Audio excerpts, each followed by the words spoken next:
तो जैसा कि आपने लास्ट एपिसोड के अंदर देखा था कि जियान को मिल चुके थे ट्यान हुआ जुनजे, जो कि अभी के लिए सोल फॉर्म के अंदर होते हैं और उनकी सोल काफी ज्यादा डैमेज होती है। इस वजह से जियान उनको प्रॉमिस करता है उनकी सोल को रिकवर करने का, जिसके बदले में ट्यान हुआ जुनजे जियान को एक फॉलन आर्ट फ्लेम देते और एक ट्यान क्लास की दाउ स्किल, और फिर उनको लेकर आ जाता है मैंगो वर्ल्ड से बाहर, जहाँ पर जियान का भाई उसे बताता है रैंक डीवन फ्लेम वैली के अंदर एक मीटिंग को कल रखने वाला है और उसमें ब्लैक ओरिजिन के सभी पावरफुल सेक्शन आ रही है, जिनका मेन टारगेट है जी गेट और जीनन अकेडमी को तबाह करना। ये सुनती है जियान भड़क जाता और गीली से बोल चल चल चल चल गाड़ी स्टार्ट कर।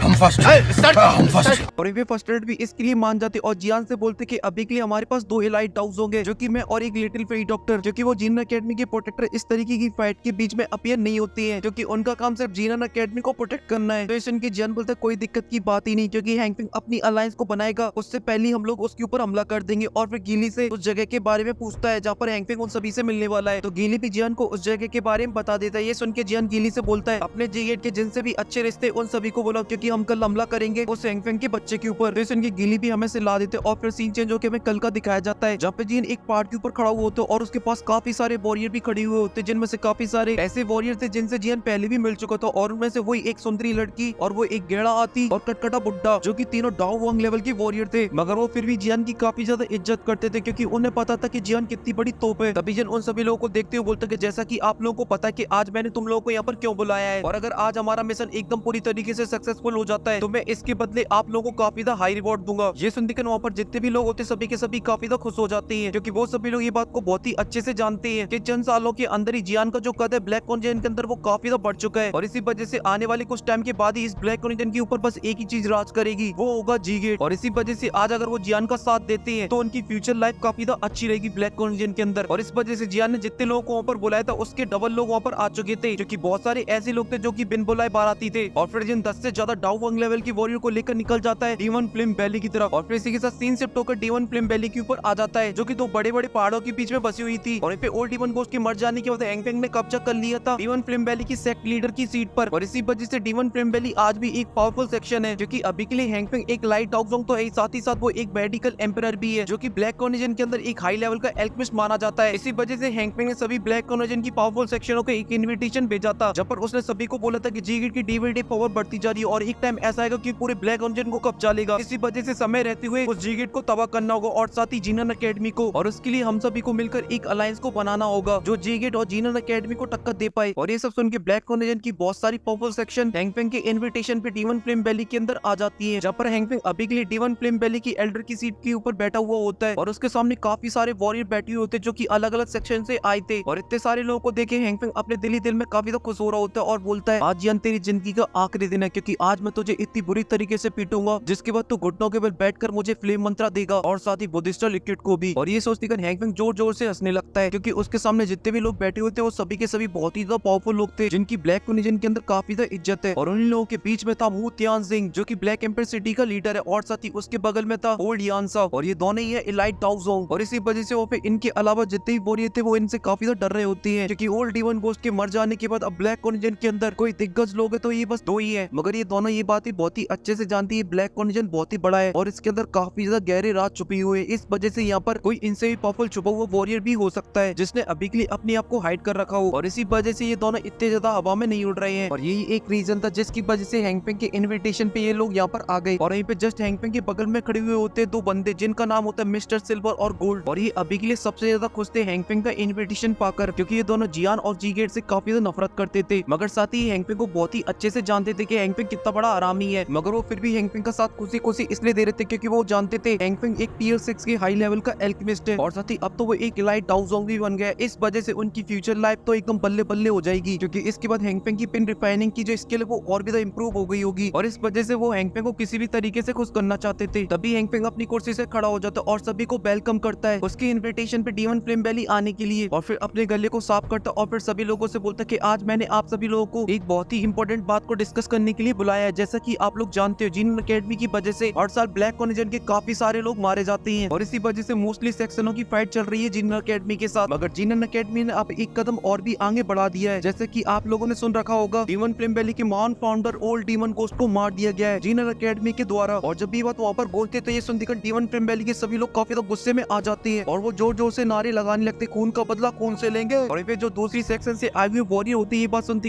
वो तो एकदम से सदमे में चले जाते हैं और बोलते ऐसा कैसे हो सकता है, क्योंकि ओल्ड डीमन गोस्ट तो एक बहुत ही पावरफुल वॉरियर था, क्योंकि मैंने सुना था कि वो वन द डाउजोंग के 7 स्टार पर था और इसी वजह से उसका सामना कोई भी नहीं कर सकता था पूरे ब्लैक कॉन्टिनेंट के अंदर। मगर फिर भी वो जीन अकेडमी के द्वारा मारा गया। वहीं पे ये सब सुनकर मुतियान सिंह और ओडियांसा के भी एकदम से हवा बदल जाती है, क्योंकि वो भी ये बात सुन के डर गए थे और इसी वजह से उनका फेस डर के मारे सूख के छुआरा हो जाता है। तभी हैंगपिंग पूरी बात बता देता है किस तरीके से ओल्ड डीमन गोस्ट को मारा गया था। ये सुन के मुतियान सिंह बोलता है मुझे विश्वास नहीं हो रहा कि अभी भी वो प्रोटेक्टर जिंदा है, और अगर ये बात ओल्ड डीमन गोस्ट को पता होती तो वो कभी भी नहीं जाता, क्योंकि उसे पता था अगर वो वहाँ पर जा रहा है तो वो अपनी मौत को बुलावा दे रहा है। मगर इसके साथ साथ मुझे कुछ अंदर की बातें भी पता चली जहाँ पर जियान ने अपने कोई स्पेशल तरीके के अटैक से हमला कर दिया था ओल्ड डीमन गोस्ट के ऊपर, जिस वजह से उसकी हालत धोबी की कुत्ते जैसी हो गई थी। और फिर उसके बाद उन प्रोटेक्टर ने बहुत ही आसानी से उसे मार दिया, क्योंकि अगर ओल्ड डीमन गोस्ट की पावर लेवल को देखा जाए तो अगर वो दोनों प्रोटेक्टर उसके सामने आ जाते और वो एकदम टकाटक होता तो वो दोनों को चकमा देके वहाँ से निकल सकता था। मगर वो कल का आया हुआ लड़का कोई मामूली लड़का नहीं है और उसी की वजह से वो मारा गया। ये सुनकर ओडियांसा बोलता है अगर ये बात बुद्धिस्ट लिक्विड से रिलेटेड ना होती तो मैं कभी भी किसी भी कीमत पर उस छोटे लड़के से पंगा लेने की कोशिश नहीं करता, क्योंकि वो लड़का दिखता ही बेशक वो टर्की टाइप का मगर है बहुत खतरनाक टाइप का। और वहीं पे हैंगपिंग सभी को भाषण देते हुए बोलता है आज के लिए हमारी डीमन फ्लेम वैली को तबाह किया गया है जीनन अकेडमी के द्वारा, और अगर आज हम लोगों ने उन्हें नहीं रोका तो कल आप में से किसी की और की सेक्शन होगी जिसे जीनन अकेडमी तबाह कर देगी अपनी ताकत की दम पर, और फिर सपोर्ट करेगी उस जी गेट को जो कि डे बाई डे काफी ज्यादा पावरफुल होता जा रहा है। और अभी के लिए हमारी उनसे फाइट चल रही है और अगर आज हम लोग उनके हाथों हार जाते हैं तो फिर उनकी पावर और भी ज्यादा बढ़ जाएगी और फिर उनका सामना करने के लिए कोई भी नहीं होगा इस ब्लैक कॉन्टिनेंट के अंदर। और फिर वो जी गेट एक एक करके आप सभी की सेक्शनों के ऊपर आएगा और उन्हें तबाह कर डालेगा। और अगर आपको ऐसा लगता है कि आप उसे रोक पाओगे तो आपकी सेक्शन के पास कम से कम ओल्ड डीमन गोस्ट जितना पावरफुल वॉरियर होना चाहिए, तभी तुम उनका सामना कर पाओगे। और अगर है तो फिर अपनी बोरी बिस्तर उठाइए और यहाँ से निकल लीजिए, क्योंकि फिर आपको डरने की कोई जरूरत ही नहीं है। मगर नहीं है तो फिर आप लोग मेरी बात कान खोलकर सुनिए, अगर एक बार डीमन फ्लेम वैली हार गई तो आप सभी लोग घुटनों के बल आ जाओगे जी गेट के सामने, और फिर वो चाहे जैसे तुम्हें बजाएंगे आगे से या पीछे से जब मन चाहे। ये सुन दिगन अलग अलग सेक्शन से आई हुई वॉरियर एकदम से जोश में आ जाते और नारे लगाने लगते हैं और बोलते कि हैंगपिंग तुम संघर्ष करो हम तुम्हारे साथ हैं। और वो इतने ज्यादा गुस्से में इसलिए होते क्योंकि वो जी गेट को अपनाना नहीं चाहते थे, क्योंकि जी गेट को साल पहले बनी है और वो इतनी ज्यादा पावरफुल बनती जा रही है डे बाई डे। और तभी उनमें से एक वॉरियर खड़ा होता है और बोलते कि मास्टर हैंगपिंग तो आपका आगे का प्लान क्या है। ये सुन दिगन हैंगपिंग सभी लोगों से बोलता है कि मुझे पता है कि आप सभी लोग काफी ज्यादा स्मार्ट हो और ये बात आप बहुत ही भली बात ही जानते हो कि मैंने आप लोगों को आखिर यहाँ पर क्यों बुलाया है, क्योंकि ये बात आप बहुत ही अच्छे से जानते हो क्योंकि जीनन अकेडमी और जी गेट दोनों साथ में है और उन दोनों की कंबाइंड पावर काफी ज्यादा है। इस वजह से पूरे ब्लैक रीजन के अंदर कोई भी ऐसा सेक्शन नहीं है जो उनका सामना कर पाए अकेले, इसलिए हम सभी लोगों को मिलकर एक अलायंस को बनाना होगा जो कि उन लोगों का सामना कर पाए। और जब वहाँ पे अलायंस वर्ड गूंजता है तो सभी लोग एकदम से शॉक हो जाते हैं और आपस में बातें करने लगते हैं और बोलते अगर डीमन फ्लेम वैली जाकर अकेले उन दोनों से फाइट करती है तो उन दोनों की कंबाइन की पावर से डीमन फ्लेम वैली कुछ ही टाइम के अंदर ही इस ब्लैक कॉन्टिनेंट से गायब हो जाएगी। अगर ब्लैक कॉन्टिनेंट के आधे से ज्यादा सेक्शनों ने हैंगपिंग के साथ मिलकर एक अलायंस को फॉर्म कर लिया तो उसे हराना जीनन अकेडमी और जी गेट के लिए बहुत ही ज्यादा मुश्किल हो जाएगा और फिर वो अपना फ्यूचर में कोई भी कदम आगे बढ़ाने से पहले 10 बार सोचेंगे। मगर तभी हैंगपिंग फिर से दौड़ने लगता और बोलता है आप सभी को बताना चाहते कि हमारे पास 2 स्पेशल गेस्ट भी हैं, मुतियान सिंह और ओडियांसा, जो कि अभी के लिए हमारी सेक्शन को ज्वाइन करना चाहते हैं और इन्हें कोई भी प्रॉब्लम नहीं है इस सेक्शन से और इनकी आ जाने की वजह से जो हमारी सेक्शन की पावर होगी काफी ज्यादा बढ़ जाएगी। और फिर जी गेट अपने सेक्शन का नाम सुनती कर उनकी चड्डी गीली हो जाएगी डर के मारे। ये सुनती सभी लोग काफी ज्यादा खुश हो जाते, तभी एक बंदा खड़ा हो जाता और बोलता है तो फिर हमारी इस सेक्शन का हेड कौन होगा। ये सुनती कर हैंगपिंग थोड़ा सा शरीफ बनते हुए बोलता है मुझे इस हेड वेट की पोजीशन से तो कोई मतलब नहीं है, क्योंकि मेरा मेन टारगेट है बस अलायंस को फॉर्म करना, बाकी का आप लोग जिसको बनाना चाहेंगे हम लोग उसको हेड बना देंगे, क्योंकि अभी के लिए हमारे लिए अलायंस को बनाना सबसे ज्यादा इंपॉर्टेंट है, वरना हम लोग जी गेट के द्वारा मारे जाएंगे, क्योंकि वो पागल खोपड़ी का जियान कभी भी आ सकता है तुम्हारे ऊपर हमला करने के लिए। और जब वैली के अंदर जियान नाम बोलते तो सभी की एकदम से हवा टाइट हो जाती है, क्योंकि अभी के लिए सबसे ज्यादा खतरनाक कोई इंसान था इस पूरे ब्लैक रीजन के अंदर वो था जियान। इस वजह से सभी को डर लगता था उससे और इस नाम से हमेशा हमेशा के लिए पीछे छुड़ाने के लिए इस अलायंस को बनाना चाहते थे वो। मगर तभी अचानक से आसमान से जोर जोर से हंसने की आवाज आने लगती है और वो आवाज किसी और की नहीं, वो थी महान टर्की जियान की, जो कि हंसते हुए हैंगपिंग से बोलता कि तुमने एक बात बिल्कुल सही बोली, अगर कोई भी मेरे खिलाफ जाएगा तो मैं उसे घुटनों के बल लाऊंगा और उसको दबा दब बजाऊंगा। और तभी एक एक करके जियान के पीछे पावरफुल लोग आने लगते हैं और देखते देखते वहाँ पे काफी सारे पावरफुल लोग आ जाते हैं जिनकी बॉडी में से काफी खतरनाक ऑरा फ्लो हो रहा होता है। और यहाँ पे नीचे खड़ी हुई बॉडी जब जियान को देखते तो उनकी एकदम से फटी की फटी रह जाती है और अपना पसीना पोंछते हुए बोलते अरे ये तो वो जियान है। और यहाँ पे हैंगपिंग को भी एक टाइम के लिए लिए तो हार्ट अटैक आ चुका होता है, मगर तभी वो नोटिस करता है कि अभी के लिए जियान के साथ जिन अकेडमी के वो दोनों प्रोटेक्टर नहीं है। ये देखकर उसकी जान में जान आती और फिर एकदम गुस्से से जियान की तरफ देखते हुए बोलता है, मुझे विश्वास नहीं हो रहा जियान, तुम खुद आ गए यहाँ पर अपनी जान को देने के लिए, क्योंकि अब तुम यहाँ से जिंदा बच के नहीं जाने वाले। और फिर वो D1 फ्लेम वैली की सभी एल्डरों से बोलता है उनके सभी वॉरियर को बुलाने के लिए जो अभी के लिए D1 फ्लेम वैली की बॉर्डर को प्रोटेक्ट कर रहे होती है। ये सुनते ही कुछ D1 फ्लेम वैली के एल्डर उनको बुलाने के लिए जाने लगते, तभी जन उनसे बोलता है, अरे जन आप कहाँ पर जा रहे हो, क्योंकि आप जिन वॉरियर को बुलाने के लिए जाना चाहते हो वो सभी मारे जा चुके हैं, क्योंकि मैं नहीं चाहता था कि आपको कष्ट हो, आप जाओ और उनको बुला कर लाओ, इस वजह से मैंने उन्हें पहले ही मार डाला है। चिल। और साथ ही आप सभी लोग जो कि हैंगपेंग के बुलाने पर यहाँ पर आए हो, तो मैं आप लोगों को बताना चाहता हूँ मेरा पंगा सिर्फ और सिर्फ हैंगपेंग से, इस वजह से अगर आप में से कोई भी बीच में आया तो मैं उसकी वो सौताई दूंगा कि वो ऊपर से नीचे तक थर-थर कांपेगा। इसलिए मैं पहली बार और आखिरी बार बोल रहा हूँ, पहली फुर्सत में यहाँ से निकल लो, नहीं तो बेमतलब में पेले जाओगे। और ये सब सुनकर हैंगपेंग एकदम से गुस्से में आ जाता है और चिल्लाते हुए बोलता है, तुम सच में काफी ज्यादा खतरनाक हत्यारे हो, तुमने D1 फ्लेम वैली के सभी वॉरियर को मार डाला और इससे साफ साफ तुम्हारी इंटेंशन का पता चलता है कि तुम आज यहाँ पर D1 फ्लेम वैली को पूरी तरीके से तबाह करने के लिए आए हो। ये सुनकर जन एक स्माइल के साथ बोलता है, उसके हिसाब से इसकी आरती उतारने के लिए तो मैं यहाँ पर नहीं आया हूँ, क्योंकि इस D1 फ्लेम वैली ने पास्ट के अंदर जीनियर एकेडमी की काफी सारे मासूम स्टूडेंटों को मारा है और इस वजह से आज हम लोग चुन चुन के बदला लेंगे पूरा। ये सुनकर हैंगपेंग भड़क जाता है और अपनी दोइकी को रिलीज करते हुए बोलता है, ओए कल के आए हुए लड़के जियान, तू अपनी औकात से ज्यादा आगे निकल रहा है, क्योंकि तुझे पता नहीं कि आज हम तुझसे बदला लेंगे, क्योंकि आज मेरी मदद करने के लिए यहाँ पर ओल्ड यानसा और वू त्यानजिंग भी है, जिन्हें कुछ तुमसे पुराने हिसाब पूरे करने हैं, क्योंकि तुम कल के आए हुए लड़कों की इनके सामने कोई भी औकात नहीं है। इसलिए तुम्हारे लिए यही अच्छा रहेगा कि तुम प्रेम पूर्वक उस बुद्धिस्ट लिक्विड को इनके हवाले कर दो और चुपचाप से यहाँ से निकल लो। ये सुनकर जन वू त्यानजिंग और ओल्ड यानसा की तरफ देखते हुए बोलता है, आप सच में इस नमूने का साथ देना चाहते हो जो कि अभी के लिए एक ऐसी सेक्शन को चला रहा है जिसके टॉप 3 के एल्डर को मैंने ऑलरेडी पेल दिया था, जिसके बाद इस वैली का फाउंडर हमारे पास आता है जिसे हमने ऑलरेडी जानों पहुंचा दी। अब बचा ये नमूना जो कि अभी के लिए ना जिंदा है ना मरा हुआ है, बीच में लटक रहा है। और पे जो फर्स्ट एल्डर और लिटिल फेई डॉक्टर होते हैं वो भी जियान के सामने आके खड़े हो जाते हैं और वो भी अटैक करने वाली पोजीशन के अंदर। और ये देखकर वू त्यानजिंग और ओल्ड यानसा की हालत खराब होने लगती है डर के मारे, क्योंकि उन्हें पता चल चुका था कि ये व्हाइट कलर की हेयर वाली लड़की बिल्कुल भी नॉर्मल नहीं है और साथ ही जो फर्स्ट एल्डर वो भी एक लाइट हाउस होंगे, मगर चलो इनसे ही बच गए। मगर बीच में खड़ा हुआ ठरकियों का बादशाह, उससे कौन बचेगा, क्योंकि उसने कुछ दिन पहले ही ओल्ड D1 गोस्ट को ही पेल दिया था। इस वजह से ये दोनों कौन सी खेत की मूली है। मगर तभी वू त्यानजिंग आगे आता है और प्यार से जियान से बोलता है, मास्टर जियान, आपके पास जो बुद्धिस्ट लिक्विड है वो हमारे लिए बहुत ही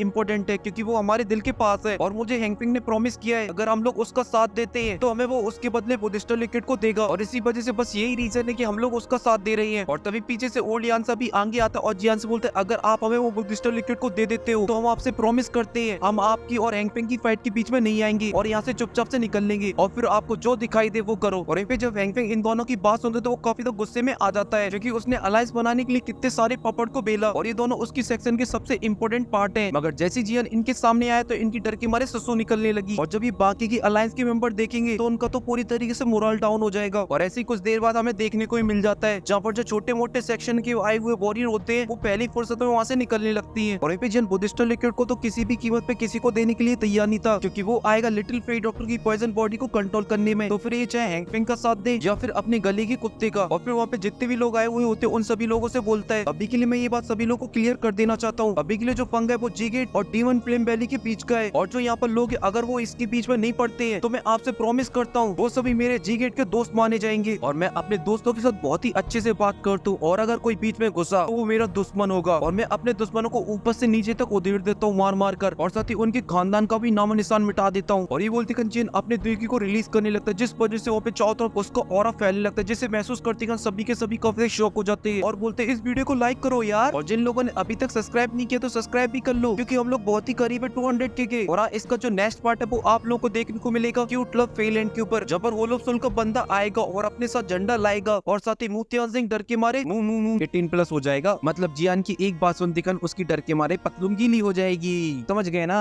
और आप लोग को ये नहीं पता कि जियान सेंट्रल प्लेन जाने वाला है और वहाँ पर उसे कौन कौन मिलने वाला है, तो आपको एंड स्क्रीन में वीडियो मिल जाएगी। और अगर आप लोग इस वीडियो पे 10 के लाइक करा देते हो तो आप लोग को बहुत ही जल्दी देखने को मिलेगी टियान वाज़ोंजे के ऊपर वीडियो, जो कि अभी के लिए गोलू मोलू है उनको हम लोग बना देंगे एकदम स्लिम ट्रिम, एकदम 8 एप्स निकाल देंगे, और कैसे निकालेंगे वो आप लोगों को पता है तो कमेंट के अंदर बता देना। और साथ ही मुझे यूनियन के लिए बहुत ही बुरा लग रहा है, क्योंकि उसका मास्टर आगे चल के शराबी बन जाएगा, पता नहीं किसके गम में।